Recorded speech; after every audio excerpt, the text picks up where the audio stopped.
Bloodshot is an attempt to make another cinematic universe and stars Vin Diesel as Ray Garrison, who is unexpectedly killed and brought back to life by the RST company with nanotechnology. He then goes on a vendetta to hunt down those that killed him and his wife. The best thing I could say about Bloodshot is that it's a cool idea, but the execution is very poor with this movie. Vin Diesel is really miscast, and it just goes to show in this movie because when Vin Diesel attempts to act, it is very painful. It is horrendous just trying to watch him actually act. It is actually kind of insulting. He's the most one-dimensional actor ever, and that's really suited for a one-dimensional character, like his character Ray Garrison in this movie, so I guess it kinda works in that regard. But talking about the characters for a minute, everybody in this movie is one-dimensional. Guy Pearce is in this movie. He's one-dimensional, and he's very one-note as well. He just gives a performance that just feels very one-note and very, like, dry and just kinda over-the-top, a maniac.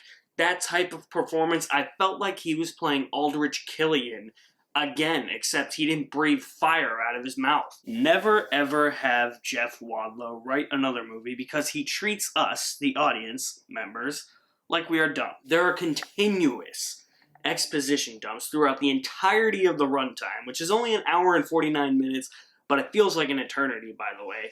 And the excuses he comes up with ask us to go along with them, but they're not smart enough to get us to go along with them, and they just feel so far-fetched and just don't make any sense in the long run. All things that tie to the plot, and these plot threads just keep coming at you because of all this exposition. This movie is just padding on plot after plot after plot after plot. It's so much here. It's jammed into such a little runtime that, again, feels like an eternity. Color filtering as well was also very annoying. I don't know whose idea it was in Hollywood to have a color filter like this. Like, every shot, every establishing shot has to have a sunset in the background, and the color grade and the color palette itself is just very bland and dull. Just dark colors that make this movie look gross. And it takes away from the actions the characters are performing on screen and what they're actually trying to do.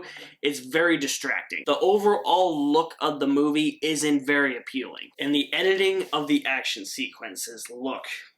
This is like Quantum of Solace level editing. I thought we were past these editing techniques. Apparently not, because they've still been going on for the last 15 years or so, and it's getting annoying. It's 2020 right now. This is no longer 2005. We should not be having quick cut editing, where it cuts so rapidly from one shot to the next. It doesn't linger on anything long enough for you to process what is actually happening in the sequence, and you don't know what is happening. You can't tell what's going on. Shaky cam and quick cutting do not make a stylish movie, which apparently the filmmakers behind this movie think it does. Let's get this Zack Snyder slow-mo stuff out of here too. Why do we keep thinking slow-mo is a popular, stylish technique? It is not. I'm so sick of these slow-mo action sequences. They're a gimmick. They're tired, they're true, they're so 2006, they're so 300. At the end of the day, when it comes down to it, this movie fails as a superhero movie. It's designed as a superhero movie. I won't classify it as a superhero movie, and the movie itself should never be classified as a superhero movie. Because Bloodshot, yes, is a superhero in the comics. But this movie proves to you that he's really not a superhero, because there's nothing, he doesn't really do anything heroic. You can't really look up to this guy. When I think of heroes, you look up to them. You're supposed to idolize them. You want to be like them. I don't want to be like this guy. This is the most boring, bland superhero ever, and he's just going around killing innocent civilians with no consequences.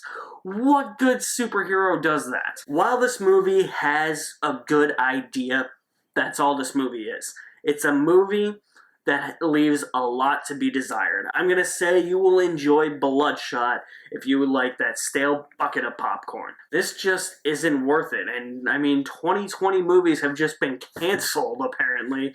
So, I mean, is going to the theater even worth it now? And I'm gonna talk about that a little bit more in a channel update that is coming very soon, what I plan to do, because all these releases are getting canceled, or postponed, or pushed back, whatever it may be. I'm going to be doing a channel update. If worse comes to worse, might not be uploading all that much just because, I mean, looks like for the time being, we're going to be restricted relatively to streaming. And I'm not a huge fan of streaming. As you can tell, I have physical copies of everything just about. I'd prefer to watch my physical copies. I mean, yeah, the James Bond series of reviews that I'm doing leading up to No Time to Die is still going to be there. I mean, I don't know how long this break is going to happen. I'll try to upload content. I'll try and think of content. That'll come more in a channel update. So I'll update you guys more on that. What did you think of Bloodshot? Drop me some feedback in the comment section below. I'll leave my link to my website in the description there as well. You guys are the best. Thank you for watching. My name is Alex Madden, and I'll see you at the movies after the coronavirus is gone somewhere.